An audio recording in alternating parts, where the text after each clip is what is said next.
kulanti wacan oo wanaagsan daawadayaal idilkiinba meel walba oo aad dunida ka joogtaan iyo si waliba oo muuqaalkeena iyo maqalkeenaba idiin soo gaarayo waxaad ku soo dhawaataan barnaamij gaar oo idinkaga imaanaya magaalada Muqdisho ee caasimadda Soomaaliya isla markaasina aan kaga hadli doono maadaama maanta ay ku beegan tahay 3 bisha May maalinta saxaafadda adduunka oo meelo badan dunida laga xusay maalintan loo qoondeeyay warbaahinta caalamka Soomaaliya meelo badan ayaa sidoo kale laga xusay oo gobolada dalka iyo caasimadda intuba ay ku jiraan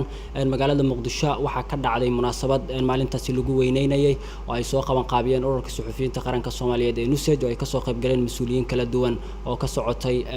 dawladda Soomaaliya iyo warbaahinta iyo mas'uuliyiin kale iyaguna ka socday hay'adaha markaasi u dooda wariyaasha caalamka waxaana barnaamijkan ku wareysan doonaa Faarax Cumar Nuur oo ah madaxa tababarada NUSAID waa ururka suxufiyiinta qaranka Soomaaliyeed ee NUSAID marka afka qalaad loo soo gaabiyo loo yaqaano waan filayaa wax badan oo maalintani loo qoondeeyay saxaafadda caalamka waxa ay tahay inaad ka faa'iidi doonaan oo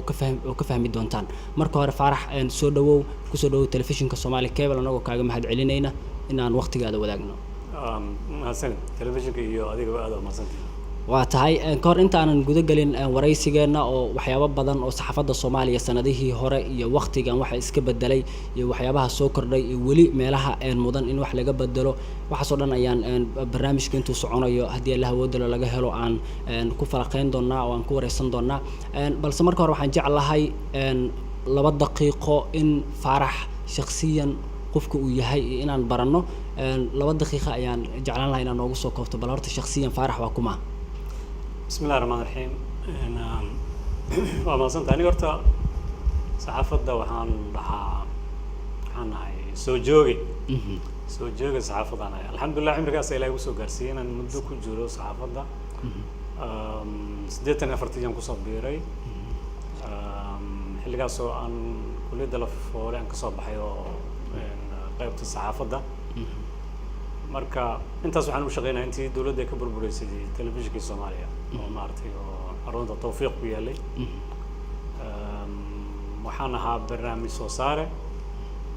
marna tabiyaan ahaa mar muxuu ahaa waxaan ahaa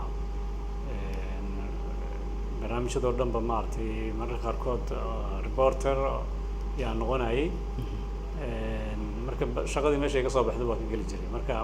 intaasaan ku shaqeeyay ilaa markii dambe farsamada aan maartay aan ka dhex barta xataa oo aan sawirada film qaado aan iska noqdo aniga maartay markii dawladda burburtay aan kaga faa'iideystay taas aan meesha ku bartay inaan camera aan iibsado aan maartay markii hore kamarada horteeda aan fadhin jiray markii dambe kamarada dabadeed inaan maro aan maartay ku shaqeysto kamarada ay noqotay muddo ku shaqeeyo marka xilliyadaas burburka dhan waxaan ka shaqeynayaa marka barnaamijyo la xiriiro dhinaca fiidiyoyaasha فيديو كان كشغيناي ومارتي يونسمتي ورمركي تيميد برنامج بدن أجري ودتك مارتي هذا هيجي للشقية مارتي سوماليدا ودنيجا والرضا كان مثلا هو اللي بدن الله درا ودنك ما دام على كل جاري كرين مركا شغوين بدن السعودية شغوين كذا مركا والرضا أصلا كل شغين جري دوكيومنتري وسمين جري وركب بش عصبان كل شقية يو ICRC فاو كله ورب بدنا عن كلا شقي مارتي حاجة دوكيومنترية إن الله سميه برنامج هذا أو لحريرة فيلم هذا مركا وحيابها مركا سي قبطان مركا مدة سان كجري هذانا ساسة هاي مرة كاركود عن قبل دي ملها وتجاي فرصة أو أنا ركايا أجري أو وريني مدة خصية مركا تاسع فايدة سنة أنا مارتي BBC ده كله BBC كان سوماليا يعني أنا كذا فايدة استوان وربحنا ومقالة أدان تجو وأنا لقى حلنا وحيابة عصب ومارتي عاد أنا ودنينا يعني ما برشة ودنينا سدي استياش ودنينا وكلها الدجري إلا مارتي السوق جاري هلقي عرته مارتي أو دولتي عرته مركي تمد وأن عقاب سدح بلاد مارتي كسمة أفيان عن دولة ونقضوا مارتي ونكى ماشي جوجي درس حسن ديرنا اللي جري ومارتي مش مركو طبعاً بري وسموي لكن سدح بلاد يوقعته أنا سدح بلاد كده باني كان هو كي يراده مركا أنتي وحكي كده بمركا وحن كل شيء صناعي إن نترينا بحيو إن مارتي أنا برودكشن أما بوحصل صار عني عن كل شيء يعني بسدو أساساً نسكت دبر جري إلا مركي دمي عن BBC دي عن هذانا BBC ميديا أكشن عن الشغل إلا 40 سنة من على الشغل barnaamijyada tababarada xaggooda sida daraamaha loo qoro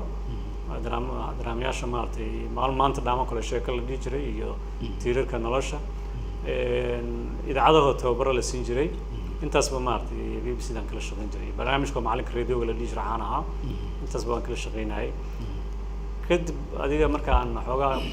BBC-da kasoo haray waa hadda xamaraan u badanahay waxaan u badanahay xoogayga waxaa waaye inaan tababarada ardayda maaragtay wariyaasha la siinaya inaan qayb ku yeesho aan qayb ka tababaro qaybna ha noqdaan maaragtay inay hay'ado gaar ah ay bixiyaan qarashka waxyaabaha oo qaybna ha noqdaan qayb maaragtay oo aniga aan iskayga ugu talagalay inaan dadku wixii aan dhaamo aan ku train gareeyo hadda u dambaysa marka waxaan ku jiraa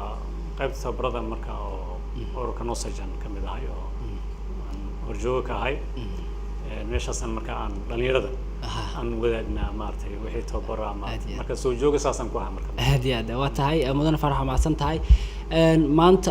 maalintan hadda aan u joogno 3 May oo ah maalinta saxaafadda adduunka loo qoondeeyay isla markaasina meelo badan oo dunida laga xusay goormay bilaabatay in maalintan la xuso oo saxaafadda maalin iyaga u gaaro oo goormay soo bilaabatay maxay muhiim u leedahay warbaahinta Soomaaliya marka loo eego 1993 yay had markii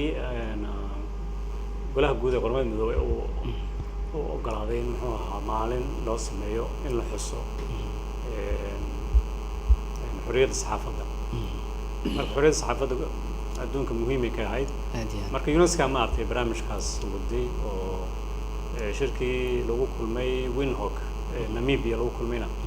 waxaa loo qoondeeyay 3 May inay noqoto maalinta loo muxuu ahaa loogu talagalay xorriyadda saxaafadda in lagu difaaco marka sanad walba waxaa la sameeyaa marka qaab oo halku dhig maartay oo markaas ku habboon oo saxaafaddii maartay inay ku shaqeysan la rabo sanadkaas ay ku muddo la rabo ujeedadana waxaa leeyahay inay noqoto bal in la iftiimiyo xorriyadda saxaafadda qiimaha ay leedahay haddaan xorriyadda saxaafadda jirin waxa waaye ma jirayso maartay in laga warramo arrimaha qaarkood oo dawladaha ay xadidaan marka waxaa xoog lagu saaraa in dawladaha cadaadis aysan saarin warbaahinta inay maartay meelaha maartay xukunada adag ay ka jiraan laga dabciyo maartay dhibaatooyinka lagu hayo wariyaasha lagu hayo marka xoogooda marka saasay u badan tahay waqtigaasaan la bilaabay marka sanadkan sanad waliba waxaa sheegtay in meel diiradda la saaro marka maalintan oo kale la xusaya marka sanadkan bal ka waran xagee sanadkan waxaa xoogga la saaray warbaahinta iyo cadaaladda xeerarka iyo sharciga maartay wax la xiriira marka ujeedadana waxaa waaye bal in lagu baraarujiyo cadaaladda dadka haya inay maartay ay wariyaasha ama warbaahinta dadka ka shaqeeya wariyaasha xoog la saaraya wariyaasha inay macnihii ay ula dhaqmaan si macnihii oo sharciga waafaqsan haddii macnihii waa dhici kartaa wariyaha waa gafa asaga laftigiisa ma aha mid maxaa kasilena ma aha in muxuu ahaa aad looga taxadiro waxyaabaha maartay dalalka waliba maartay sharciyada ay iyo xeerarka maartay lagaga dhaqmo ay aad u hooseeyaan oo u liitaan in maxaa aan lagu cadaadinin wariyaasha aan lagu dhibin marka in la controlo yaa la rabaa maartay waa xusuusin waa marka sanad walba waxaa la xusuusinaa in cadaaladii ama xorriyadda saxaafadda in la dhowro marka sanad walba magaca loo bixiyaa cadaaladda marka waxa weeye xoogga sanadkan loo saaro waxa waaye bal in cadaaladii dadka haayo dawladihii ay ka mid yihiin maxkamadaha ay hoos yimaadaan iyo maxkamadaha madax bannaanba inay dhaafaan amaba ay fiiriyaan xuquuqda maartay wariyaha ay leeyihiin inay cabiri karaan ra'yigooda cabiri karaan oo ay ku hadli karaan xorriyatul qowlka maartay aan la hor istaagin taasna waxa waaye maaha mid oo yaan macnihii laga hortegin maaha wariyaasha waxa waaye bani aadanka waa khaldami karaa marka anaga marka weliba waxaan nahay dad islaam aan nahay wariyaasheena waxay u baahan yihiin inay caqiidadooda maartay weliba iyagoo ilaashanayo inay macnihii ay xoog saaraan sharciga islaamka meesha macnihii sharcigan kale maartay oo madaniga iyo waxyaabahan kale laga hadlo oo inay qaanuunka maartay ay aad maartay ka hormariyaan kan islaamka qofka markuu asaga is dhiso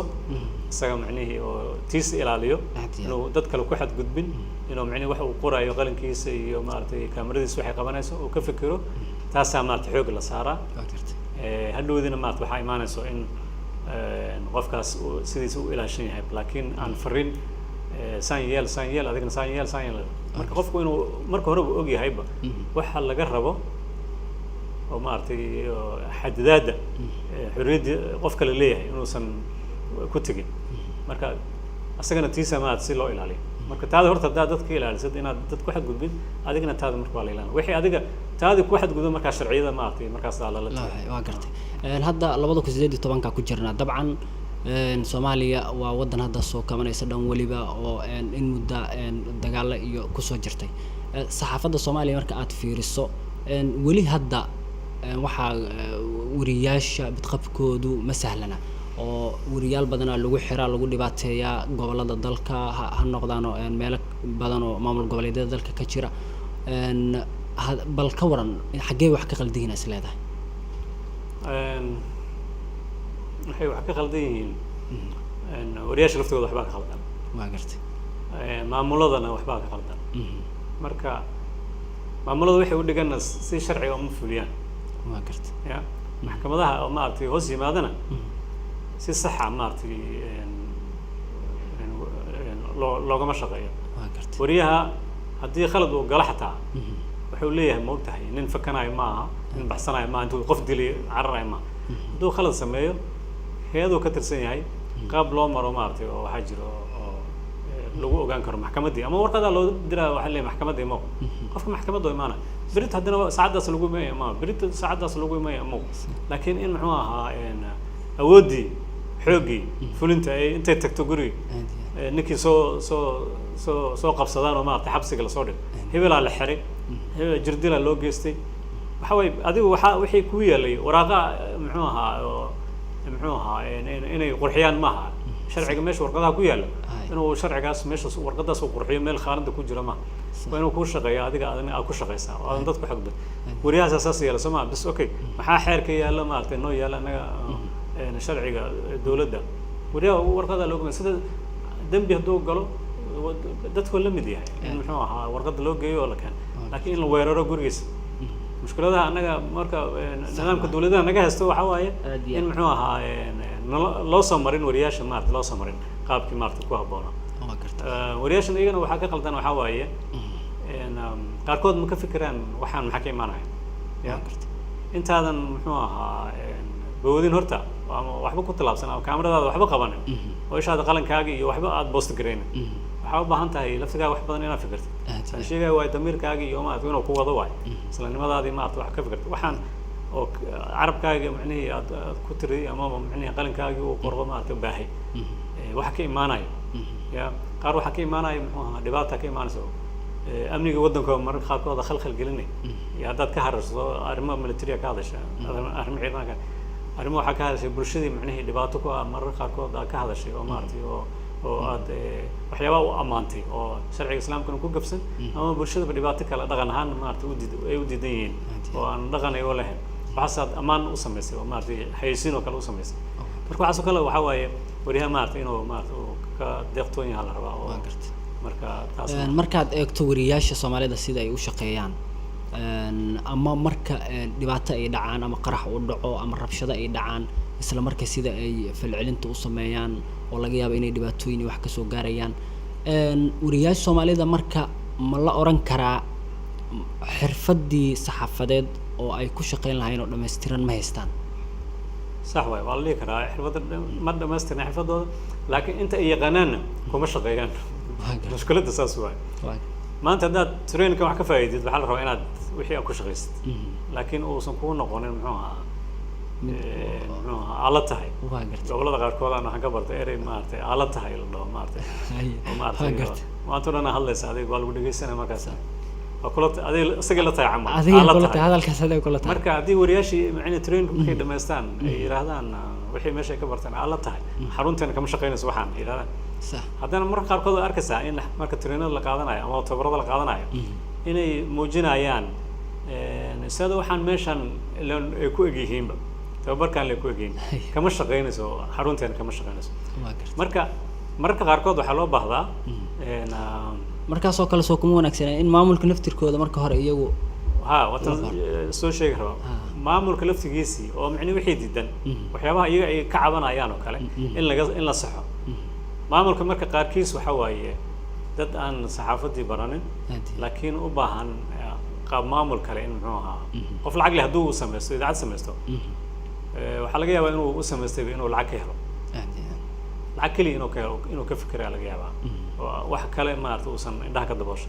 marka lacagtaas waxay noqonaysaa marka in muxuu ahaa waa lacagtaas oo arkaa waa gartay lacagtiisa u muuqato il ribxa arkaysa maxay ahayd ma naxdmeed waxay dhigi jireen Soomaalida il ribxa arkaysa ma naxariisto miya wax kale marka haddii aad milkiilaha uu noqdo qof macnihi oo lacag kaliya arkayo waxa waaye waa laga fiican yahay markaas waxa waaye dadka ku shaqeynaya waa dhumayaan fikirkii media laga haystan waa dhumayaan waxaana la ogaanaa marka in idaacad walba waxay la ogaanaa meesha ay macnihi u jeedo waa gartay to intay taageersantahay wariyaasha qaarkood markaa wareysad waxaa leedahay macnaheedu idaacadiina wax ka baxaya maartay oo saas ku habooneen annaga miin maamulku waa ku leeyahay maamulka amar waay marka meelaha qaarkood shakhsiyadii oo wariyihii oo aqoonti lahaa ma ka shaqeynayso amarkii maamulka shaqeynaya marka marka waxaa loo baahan yahay inuu qofka wadani noqdo isaga laftigiisa maartay shirarka mararka qaarkood inay ka qayb galaan anaga BBC markaan la shaqeynayna BBC Reaction mararka qaarkood maamuladoo kale waa ka qayb galayaan tababarada ama waa loogu yeerayay si u ogaadaan maartay wixii maartay oo sida qaabka loo wada shaqeynayo wariyaasha sida u shaqeynayaan iyo iyaga sida la rabo in muxuu ahaa arrimaha maamulka marka meesha iska soo galayaan tusaale haddii maamulada hadda sida aad sheegtay dad ganacsata ama furtaan oo laga yaabo inay saxaafadda waxba ka garanaynin haddana iyagii maamulaya xaruntii warbaahineed dabcan dhibaatooyin ka imaan kara soo marka kuma wanaagsaneen in ugu yaraan xitaa dad warbaahinta soo bartay ama aqoonteeda leh inta ay ku wareejiyaan markaas kula xisaabtamaan maxaa isbedel imaan kara haddii ay saas noqdaan way ka duwanaanayaan dabcan waa ka duwanaanaya waana jirtaa idaacadaha qaarkood oo macnaheedu xoogaa ama telefishinada qaarkood loo arko inay xoogaa kuwa kale ka horumarsan yihiin kuwa noocaas waaye oo maamulka iyo maartay iyo agaasimo uu ka yahay qof maartay oo saxaafadda bartay hawshii saxaafadeedna isagu wada qofkan uu bas uu kor ka maamulo uu yahay idaacadda milkiiliya idaacadaha maartay dadka ka shaqeeyo oo dhan Berlusconi ninka la yiraahdo oo ninka Talyaaniga prime ministerka in badan ahaan jiray kusoo noqon jiray mar walba waxa waaye warbaahin badan uu leeyahay wuxuu ku talagalaya macni warbaahintaas inay propaganda badan u sameeyaan si oo maartay oo mar walba ugu saaxada uu joogo saasay tahay haddana mararka qaarkood waa la eedeeyaa waa wax badan ku soo baxa marka in laga rido meesha la xukumo iyo noqoto haddana waa isdifaac intaas meediyihii uu leeyahay isku difaac marka waxay u yeelayaan propaganda badan kale u sameynayaan meelaha ka wanaagsan yahay ninkaas oo kale uu ku fiicnaa iyo maartay uu sameynaa iyo waxyaabaha maartay waxa loo wareysanaa dadka macnaheedu oo xoogaa sharciga ku fiican maartay laakiin meelaha uu danaynayo xoog saaraya ama waxyaabaha ceebtiisa maartay ka leexinayo marka waxay u baahan tahay agaasime hawsha yaqaana sida u socoto laakiin ninkii lacagta lahaa hadduu maamulkii lacagta haysto maartay motorkii jababa maartay xataa aan maartay haska jabnaado iska dhahay maalmahan halaga nasto shaqada dhahay adiga waxaa ogtahay saxaafadii baratay waxaa u baahan tahay waxaa ogtahay dhegeystayaashaada ama daawadayaasha ama akhristayaashaada ogtahay marka intaas haddaa ogtahay waa dadka adiga ku xukumaayo waayo maxkamadaada kuwaas waayo aad iyo aad haddii xaggay ku fadhiyaan telefishinku ku fiirsan waayo khaladkaa gashada khalad waa ku leeyahay adoon ogeyn oo khalad waa meesha ku leeyahay hadda waaba waxaaba jiraba bogga muxuu ahaa oo kugu soo qora Facebook aleeda oo kugu soo qora waxaasoo khaladaad samaysan oo ku leeyahay marka barnaamij walba marka la dhameeyo feedback uu leeyahay soo ma all feedback amaba muxuu jawaab celinta barnaamijka waxaa la soo mari jiray muxuu ahaa suuqa la soo maraa say u aragtaan telefishinkan say u aragtaan hadda boggaaga Facebook kugu jira telefishinkii muxuu yahay leedahay barnaamijkan baxaysu yahay barnaamij walba wuxuu leeyahay magac uu leeyahay markaasaa qofku wuxuu ku soo qoraa daawadaha khaladkaas ku jiray saas ahayd barnaamijka waxaas ku soo qaateen kaamirooyinkiina ma qurux badneen oo maartay iftiinkan ma lahayn sidaas mikrofoonada isticmaashaan codkooda ma la maqlayni waxaasay leeyihiin marka adigu aad ku saxeen marka laakiin milkiilaha oo maartay oo milkiilaha oo lacag uma hayno dhaha duro moogtaa marka adiga laakiin wax ku dadaalay in waxaas dhan la saxo marka waxaas dhan in la saxo waa gartay dabcan ustaad Faarax in muddo saxaafadda ku soo jirtay rugcada saxaafadeed ayaa tahay dhowr sano ka hor aad iyo aad bay u yareed warbaahinta Soomaalida haddii ay ahaan lahayd xagga radio-ga ama telefishinada dabcan hadda sanadkan 2018 aan ku jirno wax badan baa isbedelay warbaahinta dhan waliba way ka soo badatay marka haddana mararka qaar tayadii ama cadadka warbaahinada jira iyo sida ay shaqadoodu ay tahay iyo marka isku fiiriso ma la oran karaa xilligii hore iyo xilligii hore wanaagsanba mar walba horta tayada iyo tirada tayada fiican waxa waaye tayo wax kooban oo maartay oo meel la soo geeyo maartay aad looga taxadiray in marka dadka xoolaha markay leeyihiin xoolaleed oo kale barnaamij BBC aan 3 sano ka shaqeynaya jiray maartay barnaamijka xoolaha la jiray marka waxa ku jiray arrimo laga hadlayo tirada tayada iyo tirada xoolaha marka duurkaas ceelasha iyo baadiyaha meelahaas aan tagi jiray markaan dadka weydiiyo xoolaleeda tirada iyo tayada yaa fiican markaas oo kale tira fiican oo kale marka nin muxuu ahaa Jowhar iyo Balcad dhexdooda xero ku haysto oo waxaan u tagay kun neef meesha ku hay oo meel daaqna geyn la laamiga hadda islaana beerdana dhinaca kale ku haysto waxay leedahay haddaad meeshan soo dhaaftid ariga waa ka qala marka waxaan ku yiri tirada iyo tayada waxaan kugu socdaa tirada tayada ka fiican markaas uu tirada kun oo dhalaa sanadkan kun ay dhalay haddii aan muxuu ahaa nin kalena waxaan kula kulmay Hargeysa kula kulmay geel marka wuxuu yiri tirada fiican marka wuxuu yiri marka aniga xooleyga intaas gaaraan waan yareeyaa si aan u ururin karo aan calaf ugu heli karo aan u maamuli karo marka in la maamuli karo wixii yar marka haddii meediya uu batay aan la maamuli karin waa dhibaato inuu soo koobnaado oo la maamuli karo oo tiro tayo yeesho yaa ka muhiimsan oo shaqaalaha ka shaqeynaya shahaadooyin lagu xiro muxuu ahaa aqoontooda intay laagtay wax soo saarkooda intuu leeyahay hibadooda maartay wax hal abuurka sida ay tahay lagu ogaan karo marka ay koobnaan wax isku darsadaan marka khilaafka wadanka jira waxa uu keenaa oo wadanka meel walba ka jirta anaga meeday waana la arkaa moogta dhibaatada anaga aan qabno waxa waaye oo bulshada farta inoogu fiiqayso anaga ceebteena ma qarsoona oo ku hadalnaa telefishinkaas kaamirada saar fadhina waxaan sheegnaa waa la arkaa laakiin qof kale oo wasaaradda caafimaad ka shaqeeya ama si khalada qof u diray ama si kala daawo u siiyay waxa telefishinka ma soo bixi dadka ma arkayaan hebel isbitaalka halkaas waxaas laga sheegay laakiin cawadan muxuu ahaa kebilkan aan Soomaal kebil aan ka niraano eray khalad naga fakado waxa la leeyahay maartay waxay yaqaanaan male maartay khalada waxba khaldaa laakiin dad kale loo marka anaga khaladkan meesha loogu jeedaa moogta marka khaladaadkaas loo soxo in la soo koobo oo ay wax isku darsadaan inta isfahmaysaba in la soo koobo oo la isku darsado oo maartay shuruuc adag loo sameeyo shuruuc adag loo sameeyo xeerar la sameeyana cidii ka baxda macnaheedu milkiilayaasha hadda lacagta leh oo maartay telefishinada badan leh iyo idaacadaha badan leh inay wax isku darsadaan idaacadaha qaar isku darsadaan telefishinada qaar isku darsadaan waa wixii dhan la isku wada daro idaacada telefishin laga wada dhigo oo maartay 30 iyo ka badan tan hadda meelaha ku hayno inuu shan xataa hadii lagu soo koobo waxaan umaleynaa inay wax horumarin lahayd saxaafadda dhalinyarada ay horumarin lahaayeen qalabka horumari lahaa يعني warbaahinta doorkeeda xoogeeda soo noqon lahaa dawladda adab ay yeelan lahayd dawladda hadda macnaheedu aan u qaybsanahay ma qaarkeen raacsan qaarkeen macnaheedu diiday dawladdaas adab ay yeelan lahayd marka waxa way media xukumi lahaa ummadda media hogaamin lahaa ceebta oo musuqmaasuq la sheegayo oo dawladda ku dhex jiro iyaga soo faaqidi lahaa iyaga macnaheedu horumarkii beeraha ka shaqeyn lahaa iyaga horumarkii ka shaqeyn lahaa oo dadka tusi lahaa laakiin hadda waxa waaye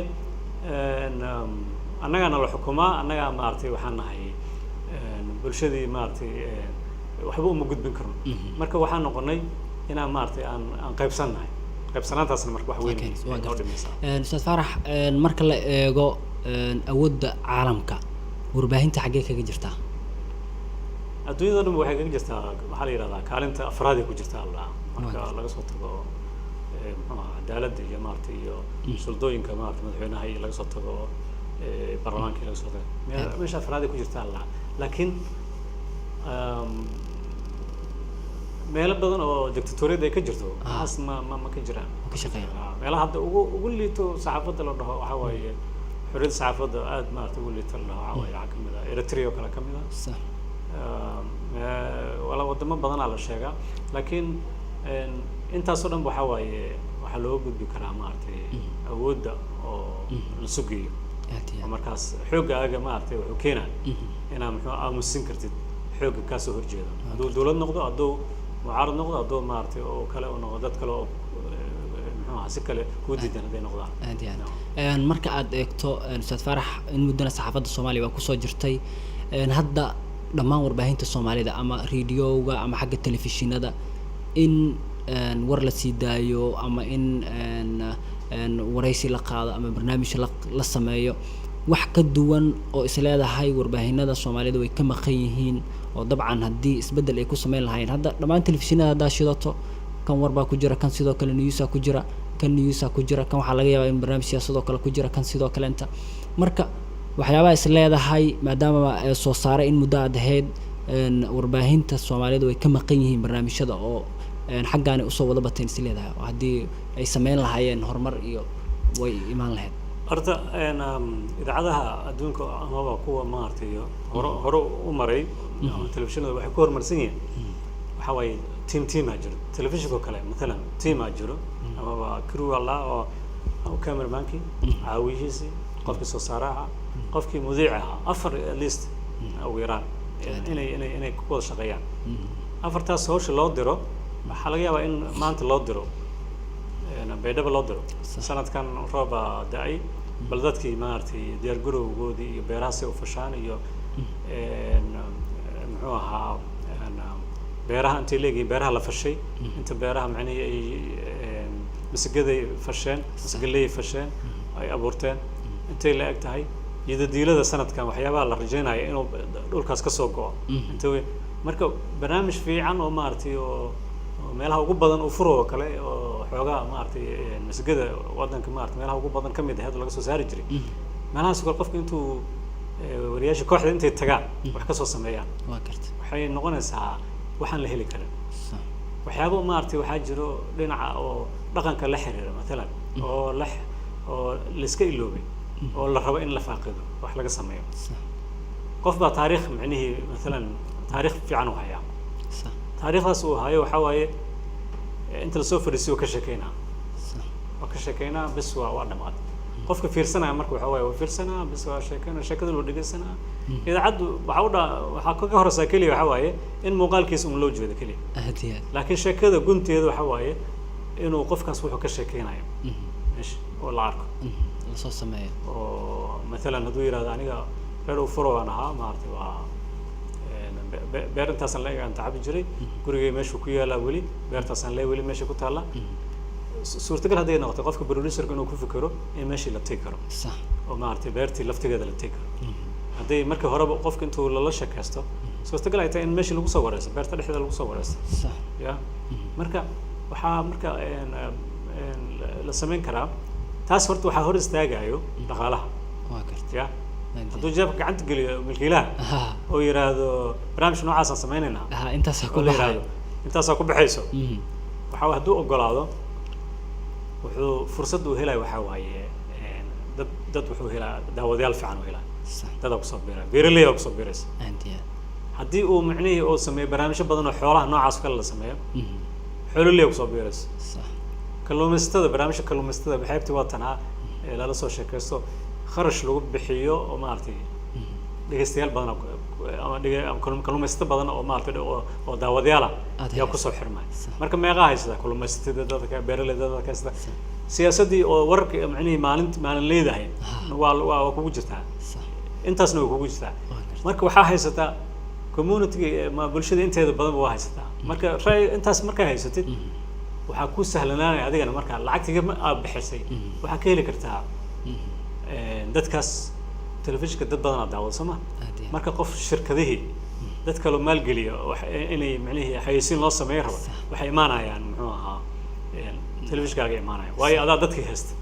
dad badan haysan dadkaas marka waxa looga faa'iideysanaa meeshaas looga faa'iideysanaa adaa lagu baryaa marka waxa lagu leeyahay ni waxa ay siinta noocaas ay sameeyeen barnaamijyo qurux badan sameeysan oo tayo leh oo dad badan ay ku xirmo aragnay barnaamijkaas noo sameeyay wuxuu sameeyna marka waxa television marka wuxuu sameeyna waa gorgortama adaa gorgortama barnaamijka noocaas xilligaas marka lagu gelinayo intaas waay xilligaas marka lagu gelinayo intaas waay oo golo u leeyahay haddii macni barnaamijkaaga oo iska barnaamijyada iska liita siyaasadda un kaliya ka hadasho oo qofka shirkad macni isgaarsiin leh ama shirkad oo wax soo saar leh oo beeraley ama wax soo saar maartay oo yaanyo soo saaray matalan oo warshad u samaystay inuu ku xayeysto raba meesha telefishinka siyaasad kaliya maartay laga hadlaa dadka siyaasadda daneynaya yaanyadaas iyo danka mala marka dadka beeraleyda ku xiran telefishinka dadka xooleyda ku xiran dadka lumisada ku xiran kulli marka warshadaas way u baahan yihiin matalan marka waa inaan maartay asaa ku soo doonaa hadda laakiin haddaad waxaas dadkaada dhegeystayaasha ama daawadayaasha aadan haysanin waxa way adaa doonanaya idhaa waxa leedahay nin waxay sinta isi maartay sanad bishan maartay adoo kula gorgortama marka wuxuu ku leeyahay waxaan ku siinaa maartay 100 aan ku siinaa bishan waa gartay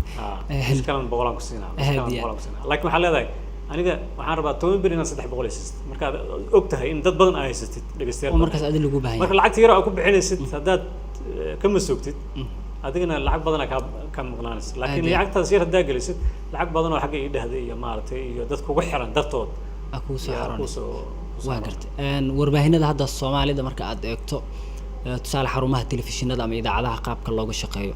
waxaan ka warhaynaa in inta badan wariyaasha laga yaabo in qofkan asigoo wax duubaya uu wariye yahay haddana wariyaasha xitaa meelaha asigoo wariyahan arrimo bulsho sameynaya siyaasadii wax ka sameynaya waxbarashadii wax ka sameynaya dhan waliba marka haddii xarumaha warbaahinada dadka wariyaasha ama ka shaqeeya shaqooyinka ay gaar kale yihiin oo qofkan arrimo siyaasadeed oo shaqo ku leeyahay oo xaruntan telefishinka ama idaacadda ay leedahay wariye xagga arrimaha bini'aadanimada bis u qaabilsan shaqadii la kala qaybiyo maxaa isbedel oo imaan kara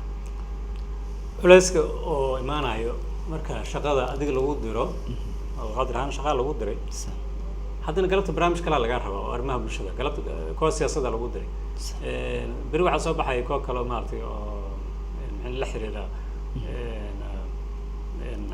fatahaad dhacdo kale adaa lagu diro oo news la xiriira warka la xiriira marka haddii maxay wixii dhan adigu isu qabanaysid shaqooyinka adiga ma maareyn kartid kulligood ma maareyn kartid kulligood ma dhameystiri kartid waxa waaye waqtigaagana waa ciriiri kugu noqonaa waxaa ciriiri kugu noqonaya muxuu ahaa حتى خرشية استعمالي سدو مش مركب عادي استحتى مرة خاركود على المعمول كي إنه وحكوا دي بعد عكرته مش ترانسبورت أو بهنات مركب علاس وحاي ما نايو إنه محمد وحي هوشي مدول قبيع نقطة لكن سي أي مدول فول نقطة أما نقطة مد بوحدة مارتي أو لقش برنامج كتبت يجعل سنة أيام حواي هذه جروب كاجا هذه جروب كاجا قفل قلول ميلي إنك شغلت marka horeba ay xadidayeen arrimaha bini'aadanimada dadka shaqeeya hadii fatahaad dhacdo hadii roob daan barakacayaasha aaday marka hadda wariye arkaysa barakacayaasha dhex taagan haddana dhex taagan muxuu ahaa siyaasadii baarlamaanka dhex taagan madaxweynaha wareysanayo ya waa gartaa abadkay lagu markaa aniga agtiisa inaan wareysto waa gartaa marka xarumaha shaqaalooda saas oo kale ay u kala waxaysan yihiin oo shaqadooda ay tahay maxay ku kala kaga doonaanayaan waa kaga doon waxa la dareemaa qofka oo daawadaha wuxuu fahmaa ama raadiyaha ama television aad wuxuu ogaana isbedel inuu jiro oo maartay oo raadiyahan isbedel xaqiisa uu ka jiro marka ma dareemi kartaa adiga isbedel barnaamij fiican la arkay laakiin waxa way barnaamijkaas qaabka lagu sameeyo wuxuu yahay in macni dad gaar ah loo sameeyo barnaamijkan ay ka shaqeeyaan maanta dii telefishinkan oo koox gaar ah loo sameeyo barnaamijkan ama wax kale ma qabanaysan barnaamijkan qabanaysan la yiraahdo usbuuci barnaamijkan la idin raba barnaamijka intuusan bixin hawada ka bixinay waxay diyaarsanayaan qaabkiis soo saarihii iyo maartay qofkii mawduuci ahaa ama qofkii wariyaha ahaa kale iyo waxa la isla fahmaa maartay waxa la dejinaa format ama qaabkii maartay barnaamijku uu noqon lahaa waqtigu baxaa laga fikiraa barnaamijkaas wuxuu noqonayo maartay inta gelayso maartay waxyaabaha gelaya laga fikiraa waxa laga fikiraa maartay kharashiyada xataa ku baxay meelaha la tagaayo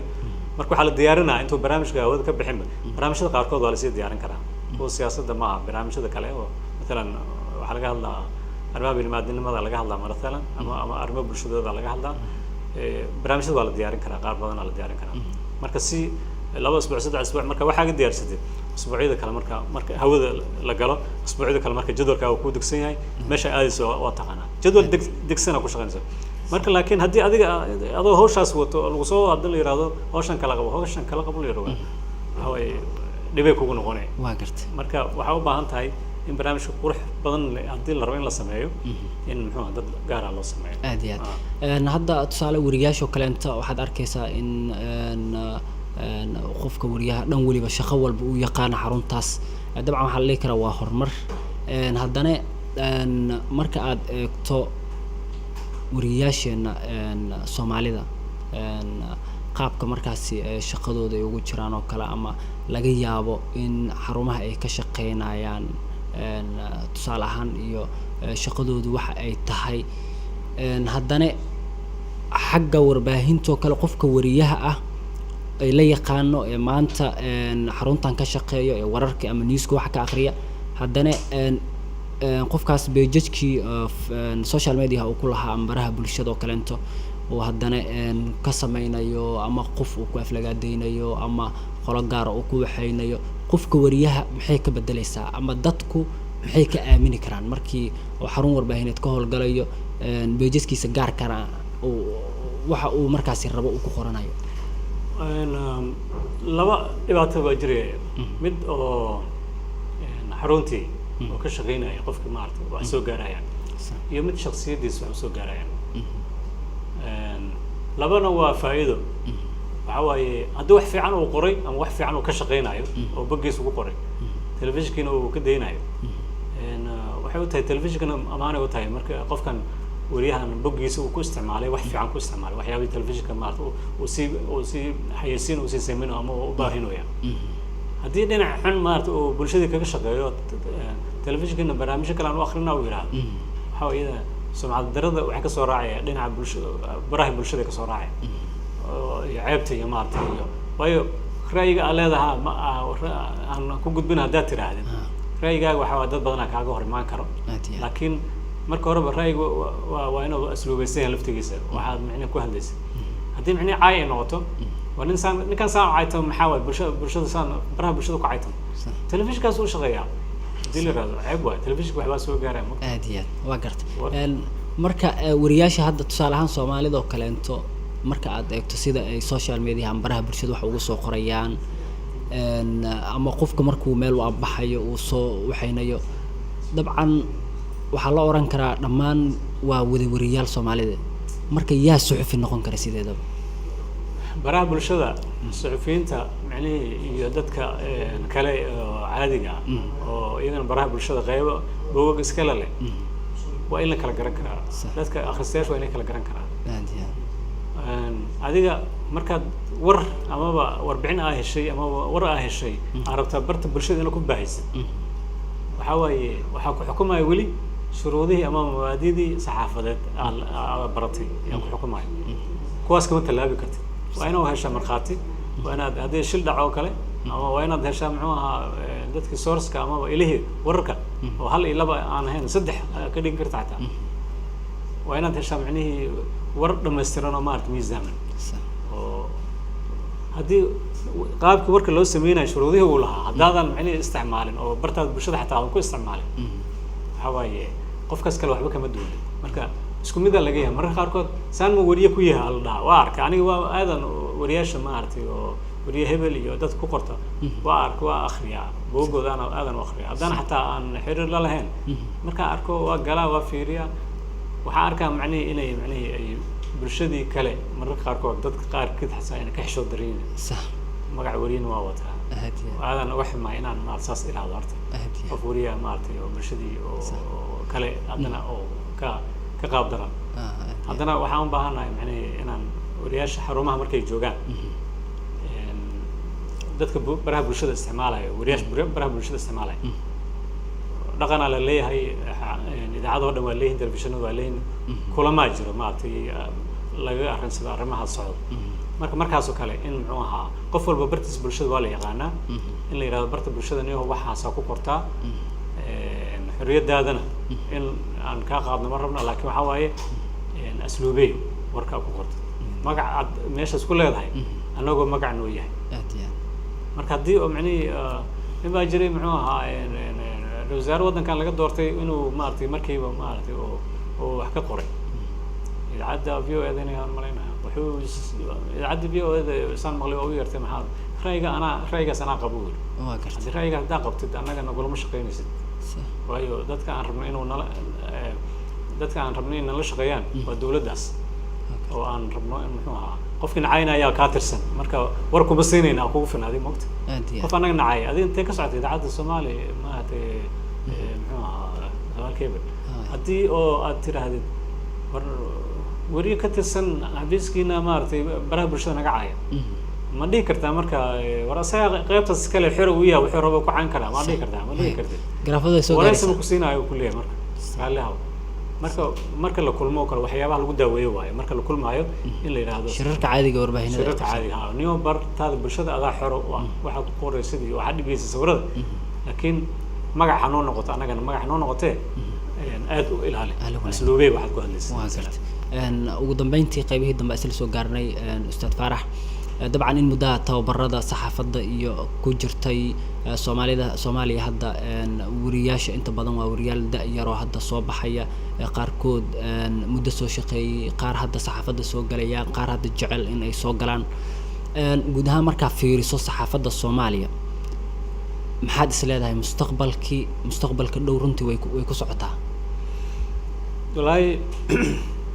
waxay ku xiran tahay oo jeeda dalka intuu eerka u yahay dalka intuu ka soo bilowday burburkii kadib intee laga soo bilaabay dagaalada socday waa la isdili jiray beelaha dirira jiray dawladda dhici jirtay too kala la sameeyay ku meel gaar ah ayaan lagu socday hadda dawladda muxuu ahaa oo rasmi ah la helay ku fuufida maartay meel walba ka jirta marka hay'ad walba hay'adka kore iyo ilaa meesha u hooseysa waa lagu jiraa waa la soo ku fuuyaa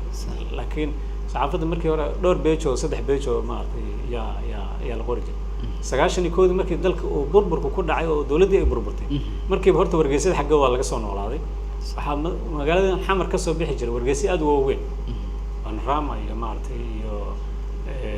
wargeysyo aad maartay jamhuuriyadda aad u layout-kooda xataa aad u qurxoon yahay madcadda markaas qayb ahaan shaqeynaysa laakiin waxaa soo baxay in wadankii dhinac kale oo dagaal iyo maartay iyo siyaasadii lagu heshiin waayo wixii dhanba marka waxaa fuuqsaday dagaalkaas maartay burburi haddana waxaa laga soo bilaabay haddana 3 warqadood isasal baalkii la rogay maartay makiinadii mishiinkii la rogay kaas in lagu rogo warka lagu qoro kaas haddana lagu baayo sidii berigii hore maartay wax ku soo bilaabmaan camal sidii maartay lagu wada wargeysadii waa la waday waxa la soo gaaray maartay ilaa 99kii idaacadii u horeeyay ay furmaan wargeysadii hadda xoogaa maartay idaacadii maadaama ay furmaan wargeysadii xoogaa suuqooda weli hoos u sii dhacay inay haddana ku soo darsamaan 2000 hadii la gaaray telefishin ku soo darsamaan marka shaqaalihii ka shaqeynaya wariyaasha ka shaqeynayeen inay isbedelo sameeyaan laftigooda waxay ku warrami jireen waagi hore waa la yaabi jiray haddaad cajaladaha amaba wareysiyada ay qaadayaan ama macna waxyaabaha oo ay haystaan dokumentiyada oo maartay la hayo haddii aad aragto waxaa is leedahay maartay san ma la soo maray wallahi horumar fiican la jiro marka jiddiilada waa fiican tahay alxamdulillah